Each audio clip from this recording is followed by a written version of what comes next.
Հենց այսպես տաք ասֆալտով ամեն տարի երբեմն էլ տարին մի քանի անգամ ծածկվում են Գյումրու տեղ-տեղ քանդված փողոցները։ Երևանյան խճուղին մշտապես կարկատվում է տեղական բյուջեի հատկացումները, սակայն խնդիրը վերջնական չեն լուծում։ Ասֆալտը պահպանելու համար ոչ թե կարկատանի, այլ հիմնանորոգման անհրաժեշտություն կա։ Մինչև 35 տարվա մենք ասֆալտ ունենք փողոցում։ Բնական է, եթե ուրեմն շահագործման ժամկետը ասֆալտի 7-ից 10 տարի է, այսինքն 3 անգամ գերազանցել իր շահագործման ժամկետը։ Բնականաբար, եթե այս փոսային նորոգումները մենք որ անում ենք,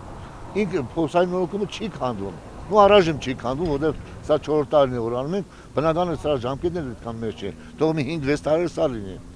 Ու եկող տարի չէ, մյուս տարի արդեն քիչ-քիչ մեր առաջ տարվա արածն էլ կարող է արդեն քանդվել։ Քանդում է կողքի ուրեմն չարվածները։ 15 փողոցի փոսային նորոգումն արդեն ավարտված է, եթե եղանակային պայմանները թույլ տան եւ անձրևները չխանգարեն, մինչեւ հունիսի 1-ը փոսային նորոգումներն ամբողջությամբ կավարտվեն։ Մի քանի փողոցների առանձին հատվածներ եւս կնորոգվեն։ Կապիտալ աշխատանքների համար 225 միլիոն, իսկ փոսային ուրեմն ընթացիկ նորոգման համար 158 միլիոն։ 158 միլիոնը մրցույթի արդյունքով դարձել է 150 միլիոն, այսինքն արդեն 8 միլիոնի տնտեսում ունենք։ Բնականաբար մենք պակաս փողոցներ ունենք դեռ որոնք որ չենք ընդգրկել ցանկում, կա հավաքվի ինչ-որ մի գումար,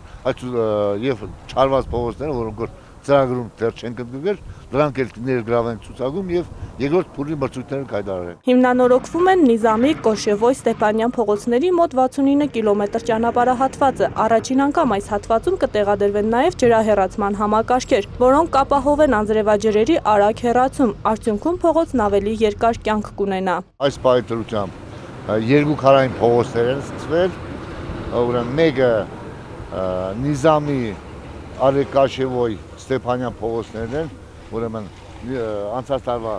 փողոցի շարունակությունն է։ Ջրահեռացման համակարգերը ուրեմն Ստեփանյան փողոցի վրա 200 մետր ջրահեռացման, անձրևաջրերի հեռացման համակարգն ենք տեղադրում հիմա, այնտեղ կատարում են նիվելերով աշխատանքները, ստեղ էլ կատարում ենք հողային աշխատանքները, որ մինչև հողային լրիվ վերջացնենք, անցնենք արդեն շերտ դնելու։ Այս հատվածը եւս սալիկապատվելու է այնպես, ինչպես Նիզամին։ Շինարարն ասում է, մոտ 2-3 ամսից աշխատանքները կավարտվեն։ Մոտ 4000 մետր քառապատում կկատարվի Ղուկասյան փողոցի Տիգրան Մեծի Ղանդիլյան երկրորդ նրբանցքի հատման հատվածը։ Այս փողոցի նորոգման համար պայմանագիրը 3 է կնքվել։ Այսօր արդեն աշխատանքները մեկնարկել են։ Ամբողջությամբ սալապատել լինելու, ուրեմն եզրաքարեր են տեղադրվելու եւ ուրեմն բոլոր դիտահորերը վերանորոգվելու են, վերակառուցվելու են, անհրաժեշտ դեպքում նորերն են տրվելու։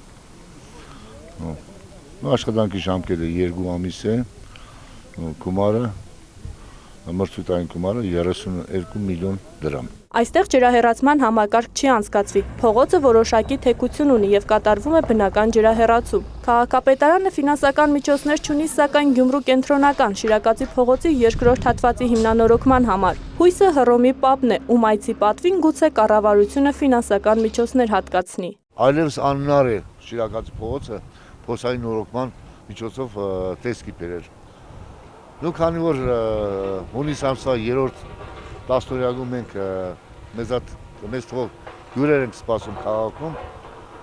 հույս ունենք, որ կառավարությունը ուղղակի դա հաշվի կառնի եւ հնարավոր է ինչ-որ գումարներ տրամադրի, որպեսզի այդ փողոցը մենք հիմնական նորոգման ենթարկենք։ Մեր ունեցած հնարավորությունը այդ փողոցը տեսքի բերել անհնար է։ Նույնիսկ ավելին ասեմ, եթե մենք ունեցած 158 միլիոն դրամը մենք ներդնենք միայն Շիրակացի փողոցի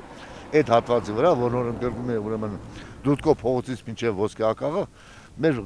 ունեցած գումարը նույնիսկ այդ փողոցը չէր բավարարի։ Այսինքն մենք միայն այդ փողոցի կեսը ինչ որ չափով կանենք, քաղաքում այլևս որևէ տիպի ասֆալտաբանման աշխատանք չէինք անի։ Մարիամ Խալաթյան, Արման Գասպարյան, Օրագիծ։